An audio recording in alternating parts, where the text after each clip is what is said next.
श्री वल्लभाधीश की गिरिराज धरण की जय। श्याम सुंदर श्री अमने महारानी की जय। श्री गुसाई जी परम दयाल की, श्री गोकुल नाथ की जय। दाव दयाल की जय। श्री नवनीत प्रिया लाल की जय। अपने माथे बिराजता सेव्य स्वरूप की जय। बधाई वैष्णव ने झाझा करे जय श्री कृष्ण, जय श्री कृष्ण। वर्षा ऋतु, हिंडोळाना दिवसो, गई काले 1 મહિનાની ઠાકોરજીના પ્રાગટ્ય ઉત્સવની વધાઈ બેઠી। 1 મહિના સુધી ઘરની અંદર એવા જ કીર્તનો, એવા પીળા ને કેસરી ને એવા બધા વસ્ત્રો, પ્રભુ કરાવે તો સામગ્રી। જો તમે મનોરથ કરો તો પ્રભુ કૃપા કરે। આ દાદારીએ ઘાટલોડિયા, હવે સ્કૂટર ઉપર આવે તો 7-8 મિનિટ થાય। હવે આપણે ફોન કર્યો તો ઝરમર આવતું તોય બંધ થઈ ગયો કે આને સત્સંગમાં જવું છે, પણ એમણે નક્કી કર્યું હતું કે રેનકોટ પહેરીને હું જઈશ। તો જો આ બધી વાતો કોઈ આમ બનાવેલી નથી। આજે આ છોકરાઓ બે, એક હતી દીકરી 23 વર્ષની ને દીકરો 23.5 વર્ષનો, ના 22 વર્ષનો। ઓલો આઈટીનું કરતો હતો, માસ્ટર કરતો હતો, અને આ MBBS થઈ ગઈ હતી અને આ સ્વાસ્થ્યમાં ઇન્ટર્નશીપ કરે। હવે તોય બે રોજ સત્સંગ સાંભળે। તો એને મમ્મીને કહે કે અમને નંબર આપને તો અમે ઈલાબેનનું એડ્રેસ લઈએ। એડ્રેસ લીધું એટલે મેં કીધું બેટા વરસાદ છે, આવશો નહીં તમે?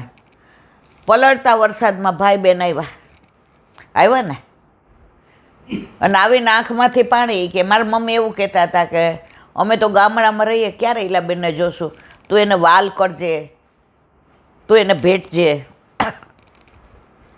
તો અમને એવું થાય અમે ભેટા છીએ। તો આપણે એવું ખોટું માનીએ છીએ કે યુવાનીઓને ધર્મની નથી પડી, એને પ્રશ્નોના ઉત્તર આપો ને તો આપણા કરતાં એનો ભાવ વધુ છે। નહીંતર આજે ડૉક્ટર કક્ષાના માણસને કે આઈટીવાળાને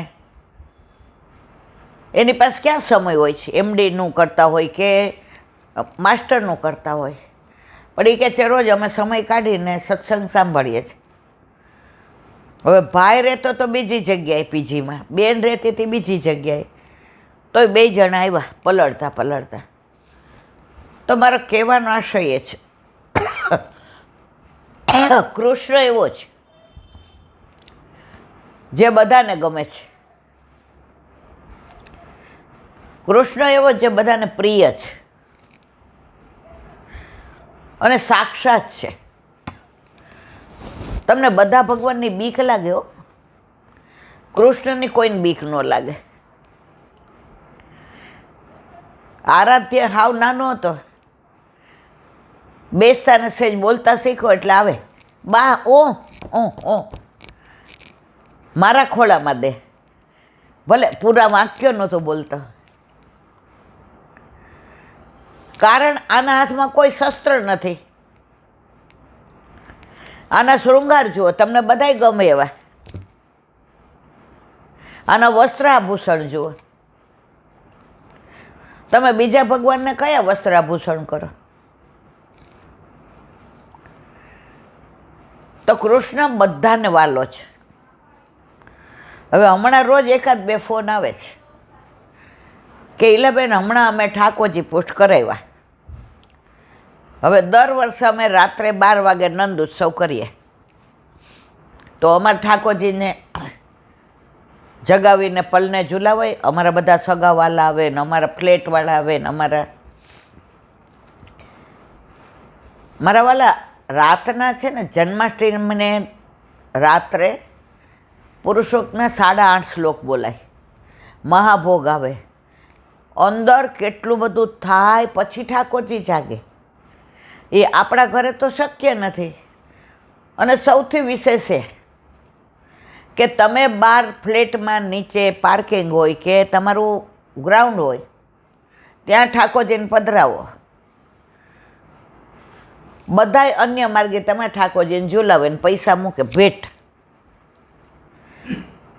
આપણા પુષ્ટ કરાવેલા પ્રભુ જ્યાં સુધી પુષ્ટ નહોતા, એ કહેલા બેન અત્યાર સુધી કરતા હતા, પણ પુષ્ટ નહોતા ત્યારે એ મૂર્તિ હતા. હવે સાક્ષાત પુષ્ટિ પુરુષોત્તમ છે.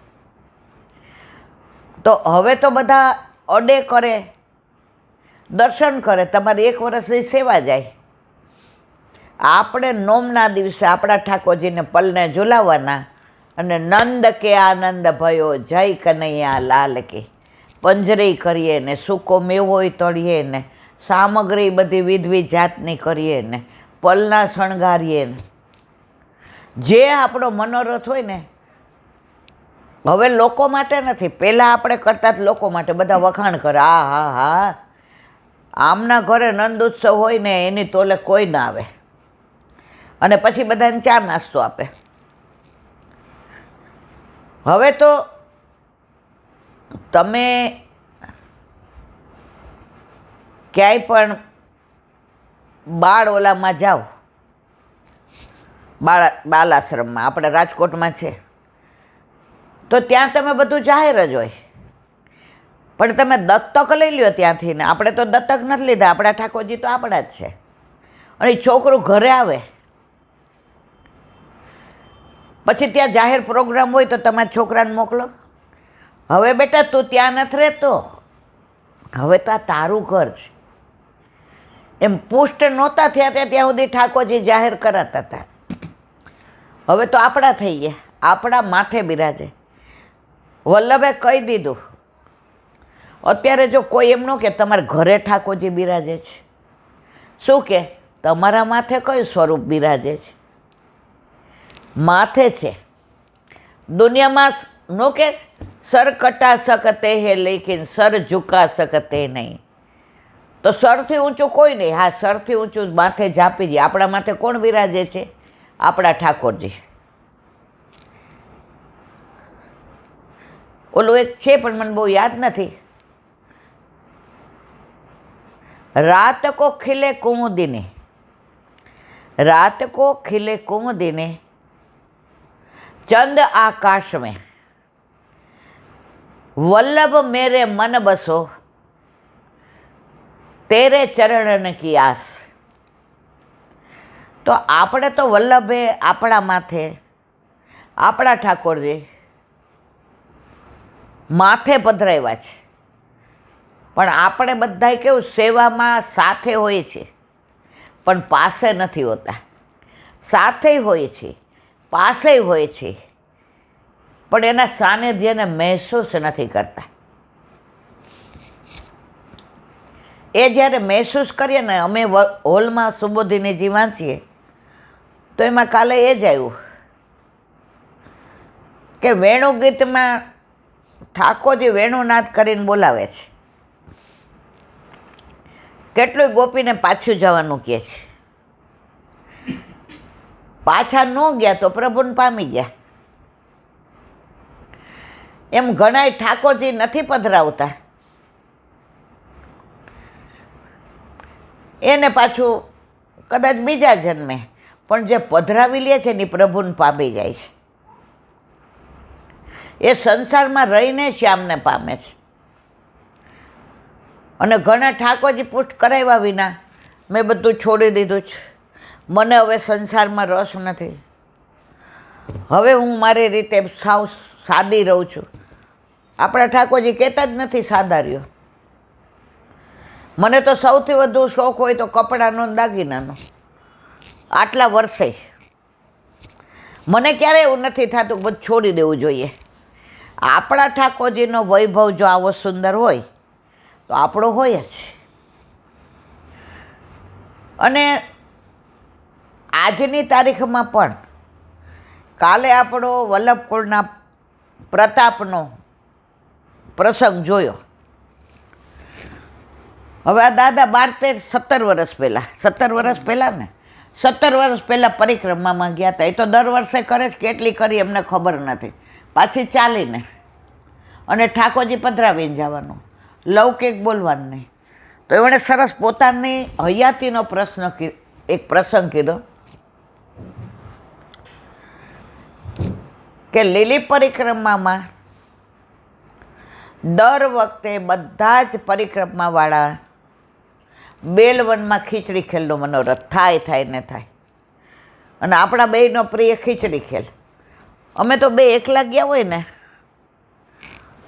તોય બેલવનમાં ખીચડી ખેલનો મનોરથ કરીએ. બધા ઓલા વૈષ્ણવો આવ્યા હોય, પછી લક્ષ્મીજીનું મંદિર છે ત્યાંથી બધા આવી જાય, સંન્યાસીઓ, સાધુઓ, સ્કૂલના છોકરા આવી જાય, વ્રજવાસી આવી જાય. એટલે ત્યાં અમે ઓળખીએ છીએ. એને કહી દીધું હોય કે 100 કે 150 માણસને થાય એટલી ખીચડી ને દહીં ને અથાણું. એટલામાં બધાય લે ને તોય વધે. તો ત્યાં બેલવનમાં એમને લીલી પરિક્રમામાં 17 વર્ષ પહેલાં સુંદર મનોરથ. હવે ઘણા નાવમાં જાય અને ઘણા પોતાની ગાડીમાં આવે. ચાલીને આવતા હોય મોસ્ટલી નાવમાં આવે, કારણ કે એ રોડ ઉપર માનસરોવર ને બધુંય આવે. વૃંદાવનથી ને બેસો એટલે સીધા તમે બેલવન યમુના કિનારે નાવમાં ઉતરો અને બેલવનથી બેસો એટલે વૃંદાવન તમે સીધા નાવમાં.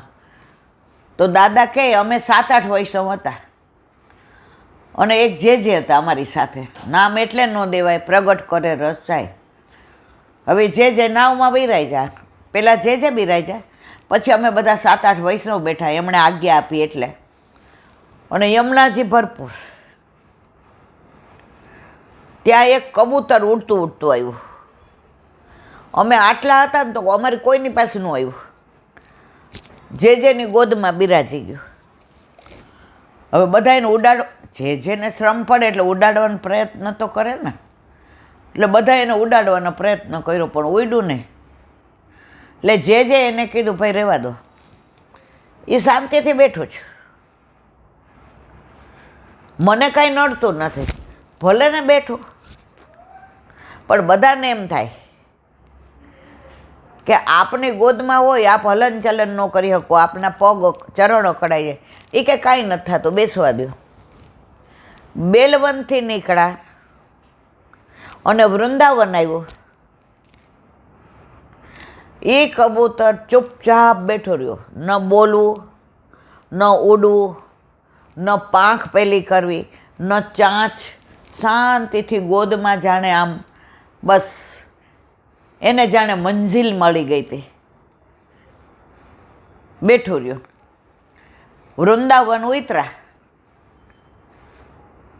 જે ઉતરવા ગયા ત્યાં એ લીલામ પહોંચી ગયો. બરાબર ને? લીલામ પહોંચી ગયો. જે કીધું હવે તમે બધા આગળ રહ્યો, મને સૂતક આવે. પાલ પર લઈ ગયા, જઈને એનો અગ્નિદાહ કર્યો અને એક દિવસનું સૂતક પાડ્યું. જેવી રીતે આપણે ઘરમાં સૂતક પાડીએ એમ પાડ્યું. કે વ્રજમાં એ જીવ હતો પણ એનો ઉદ્ધાર તો વલ્લભના હાથે હતો અને જે એનો ઉદ્ધાર કર્યો. ગોદમાં બેઠું રહ્યું, બધાએ ઉડાડ્યું, પ્રયત્ન કર્યો, ના જ ઉડ્યો. કોઈની ગોદમાંય ન ગયો. બધાએ પ્રયત્ન કર્યો કે અમારી પાસે આવે, નહીં, ત્યાં જ બેસવું છે. તો આ તો હમણાંની જ વાત છે ને, 17 વર્ષ પહેલાંની. બીજી એમણે સરસ વાત કરી.